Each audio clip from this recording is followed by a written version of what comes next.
मरहबा collection mall, readymade कपड़ों का भरपूर खजाना, jeans pant, T shirt, cargo pant, night pant, बच्चे और बच्चियों के लिए अच्छे खूबसूरत और उम्दा ड्रेस। पता याद रखें, Jamur high school main road, Jaitun Hajin Masjid के पास, मालदा चौक, मालेगांव। Breaking news. मालेगांव की कई स्कूलों में हो रही बदعنوانی मामले में महाराष्ट्र की तारीख में पहली बार 3 बड़े ऑफिसर गिरफ्तार। तालीमी ऑफिसर, नायब तालीमी ऑफिसर और दफ्तर के सुपरिटेंडेंट को इकोनॉमिक्स क्राइम ब्रांच ने हिरासत में लिया। तालीमी मैदान में हलचल, पुलिस और क्राइम ब्रांच की कार्रवाई पर सबकी नज़र।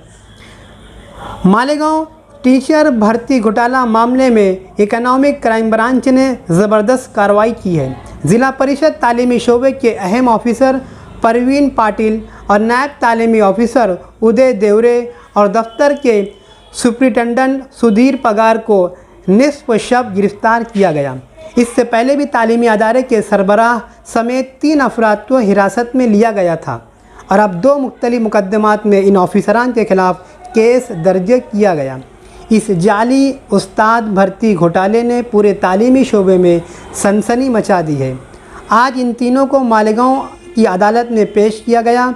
मालेगांव हाई स्कूल समेत दीगर 2 से 3 स्कूलों के मैनेजमेंट के खिलाफ जाली दस्तावेज़ात के ज़रिए जाली उस्ताद भर्ती करके मुख्तलिफ तरीक़ों से सरकारी फ़ंड का गलत इस्तेमाल करने की शिकायतें मौसूल हुई थी।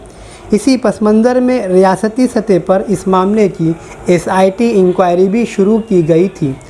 वज़ीर तालीम दादा भुसे ने भी तहकीकात का मुतालबा किया था। मालेगांव के पवारवाड़ी पुलिस स्टेशन में इससे पहले 5 असातिज़ा के खिलाफ मुकदमा दर्ज किया गया था और अब तालीमी ऑफिसर परवीन पाटिल, नायब तालीमी ऑफिसर उदय देवरे और दफ्तर के सुपरिटेंडेंट सुधीर पगार को हिरासत में लिया गया है। स्कूल मैनेजमेंट और ज़िला परिषद तालीमी शोबे के अहम ऑफिसरान पर मिली भगत से सरकारी फ़ंड का गबन करने का इल्ज़ाम है। यह मामला मालेगांव के अंजुमन मोइनुत-तलबा के तहत चलने वाले अदारे मालेगांव हाई स्कूल में सीनियरिटी को नज़रअंदाज करके नई तकर्री पाने वाले असातिज़ा को ऐसा ज़ाहिर किया गया जैसे वो गुज़िश्ता 13 सालों से मुलाजमत पर हैं।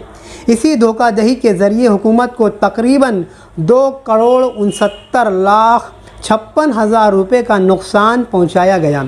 इस मामले में पवारवाड़ी पुलिस स्टेशन में अदारे के सरबराह, प्रिंसिपल और दीगर 3 अफराद के खिलाफ मुकदमा दर्ज किया गया है। याद रहे कि सीनियरिटी को नज़रअंदाज करके नए असातिज़ा को पुराने के तौर पर पेश किया गया और 13 साल की तनख्वाह का सरकारी फ़ंड तकरीबन 2,69,56,000 रुपये हड़प कर लिया गया। तालीमी अदारों के ज़िम्मेदारान और एजेंट की गिरफ़्तारी का इंतज़ार हो रहा है। देखना यह है कि ये गिरफ़्तारियाँ कब अमल में आती है।